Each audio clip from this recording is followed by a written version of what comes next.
Pox snake bite అయితే బయట రాకుండా చేసింది. ఒక ఉప ముఖ్యమంత్రి మీరు వచ్చారు సార్, కలెక్టర్ గారు వచ్చారు, మళ్ళీ మీరు అధికారులకు ఇంత పర్యవేక్షణ చేస్తున్నాను చెప్పాల్సి వస్తాం. ఇంతమందికి ప్రాణాలు పోతున్నా అసలు నిర్లక్ష్యం ఎక్కడ జరుగుతుంది సార్?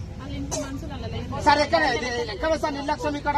అంటే పేద విద్యార్థుల ప్రాణాలు కనిపిస్తారా సార్? అలా ప్రాణాలు కావా సార్? మీకు కనిపిస్తారా సార్? ఇద్దరు విద్యార్థులు చనిపోయారు సార్ అక్కడ. ఒక తల్లి ఏడుస్తా ఉన్నారు అక్కడ. ఎవరు ఇస్తారు సార్? ఇప్పుడు ఆ విద్యార్థులకు కడుపుకోత ఓడి ఇస్తారు. ఇద్దరు చనిపోయారు, ఉన్న వాళ్ళు కడుపుకోత ఓడి ఇస్తారు సార్. చదువు ఏదో ఇంటికల పరిస్థితి బాగాలే కానీ గురుకుల చదివిస్తే ఇలా గురుకుల ఫుడ్ పాంకాలకు గురైతే మరి ఎక్కడ ఇవ్వకున్నారు సార్ గరీబోళ్ళు?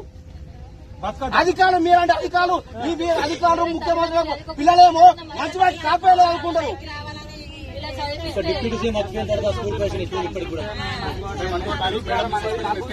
కలెక్టర్ గారు వచ్చి అధికారులతో ప్రభుత్వంతో స్పష్ట ఆలోచనలు sir.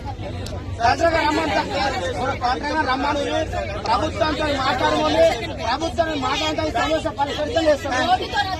Sir deputy CM sir వచ్చి సార్ దాదాపు 4 నెలలు అవుతుంది సార్. ఇప్పుడు మాకు ఎలాంటిది మాకు ఒక్కడే సార్, ఫైనల్ ఒకటే సార్. మాకు ఇక్కడ షిఫ్ట్ చేయాలంటే మాకు లిఖితపూర్వకంగా సార్